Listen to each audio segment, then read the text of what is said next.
Hell Let Loose has a lot going on, and even if you're a veteran player, there are some things that either A, we just don't know, or B, things that just kind of get forgotten about because they're not talked about a lot. And although some of these things may be easy to remember, there's some things that for newer players, they either just don't know, or they've never been told, or anything along those lines. And over the course of making guide videos, I've tried to touch on as much of this as I can. It's why I'm trying to go back to this well now in at least 5 different things that I believe are not really well talked about, but important aspects that are not really known as much or used as much in Hell Let Loose that maybe that you could find to your advantage. Obviously, if you have any other questions or things that you wish you knew that maybe I didn't talk about, leave them down below. Maybe if there's something else or enough things, maybe I could talk about them. Now, for this first example, I don't think I've ever actually talked about this on the channel, and it's that if you take or lose an objective, you either gain resources or lose resources. And something that you really don't notice because it happens pretty instantly after you take the objective or lose an objective. So the whole basis of this is that in this example here on this footage, we are taking Hill 15 on Hurricane Force, and I'm just building nodes in the background because, well, we need the nodes. But I digress. So keep in mind the timer, because it's at 20 seconds before the minute changes, which you get resources, because I'm going to come back to this. But if you take an objective, you gain 50 munitions, 50 manpower, and 50 fuel. And if you lose an objective, then you lose that same amount for each category.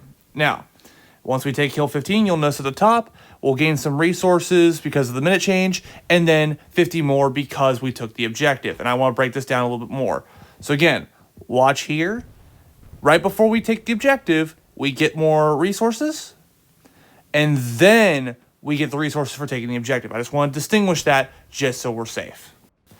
Now, one thing I'll need to keep testing on, though, is the manpower losses per if you lose garrisons. Because when I did this test as well in another matchup, I lost 170 manpower compared to 50 in this footage here. But when I did some math, I lost 4 garrisons, meaning I lost 30 manpower per garrison. Again, I'll have to retest this.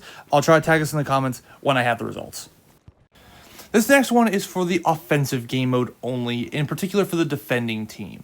Now, when you start an offensive game, you will see 3 garrisons already placed on the map for you. We call these default garrisons because they're not going to move from the spots if you are, say Germany's defending and the US is attacking. Those garrisons are always going to be the same regardless of how many times you play as Germany defensively. Anyway, but there's those 3 garrisons. Now, the main rule with garrisons when you go to build them is that they have to be at least 200 meters away from each other or more. The default garrisons go against this rule. So when you're on that second objective and you can defend it, you can put 2 garrisons within 200 meters. Hell, they could be within 5 meters of each other like you see here. And there you go. So just it's one thing to remember that you can build another garrison on that second point while you have the default. This next one is for tanks called the Precision Aim feature. Now, what you see right now is that I'm moving the turret at its maximum speed from left to right here.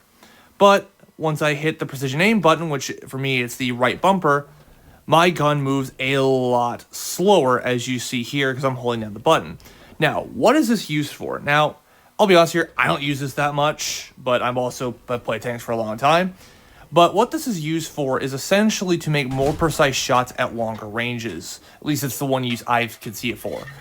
And it's for those maps like Kursk and Foy where the tank gauges are really long and you don't want to overcorrect because usually how it goes in tank combat is the first shot may be over or under, then you correct accordingly, and usually the shot goes opposite. It takes 2 or 3 shots to actually get the range. This could maybe help to minimize that, especially if you're playing a nation that has a working gun sight with actual ranges on it. Now, this next tip I've definitely talked about a little bit, but I'm going to go over it again, especially for newer players.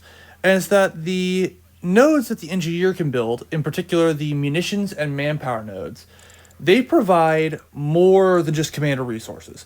Now, as you see on the map, there's a little ring around the munitions node that I'm about to build. And the munitions node will also have this as well. The fuel, not so much. There's nothing that the fuel node, to my knowledge, gives to any other player in the game.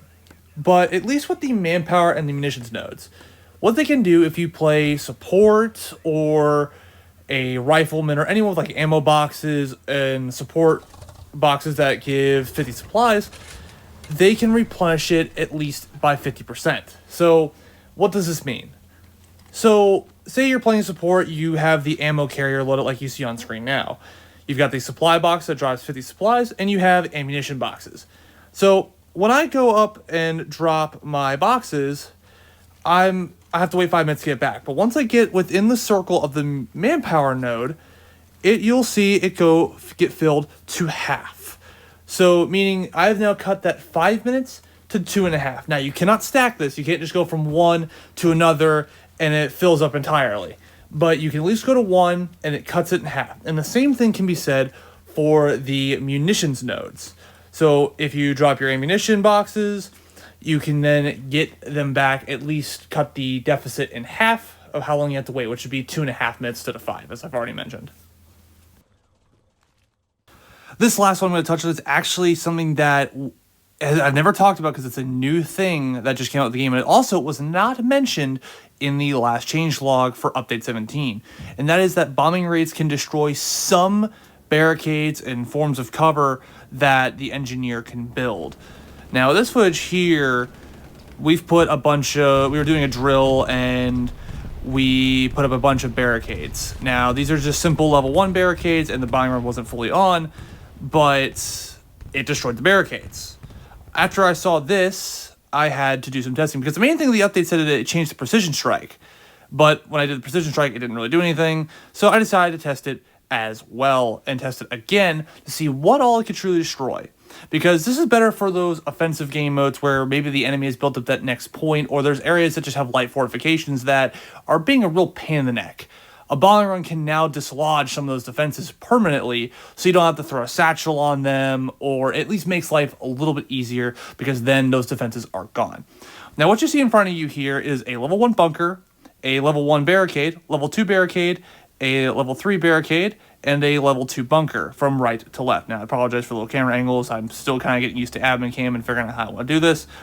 But what I have done is, after building them, and shout out to Greedy Fox from ZFG for helping me out in building these because I need to do it, we started bombing it, and bunker gets destroyed, the level 1 barricade gets destroyed, but after the dust clears, we realize that's the only things it destroys. But so that's just a little tip as well, that now bombing runs can destroy some semblance of engineer cover. Now, once again, my little disclaimer here is these tips aren't necessarily game-breaking. They're just little things that can help you out in a pinch depending on the scenario or game mode that you're playing.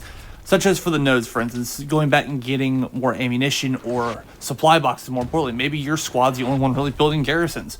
That could cut the time down, so if you have only one person really running support, then you can do that. Or if you have 2 people rotating in and out, you can get a lot of garrisons up really quickly without even needing the commander's help at all. But there's that, things like that. Also, maybe if you're tanking, like the steady aim bit that I talked about, maybe you can make better corrections with it. Again, everything is situation-based, but that's what this game is in a nutshell. And I hope you got something out of this video. If there's anything I messed up on, please leave it down in the comments, or things you want to add that maybe are lesser-known things told and held loose. But take care, and I'll see you in the next one.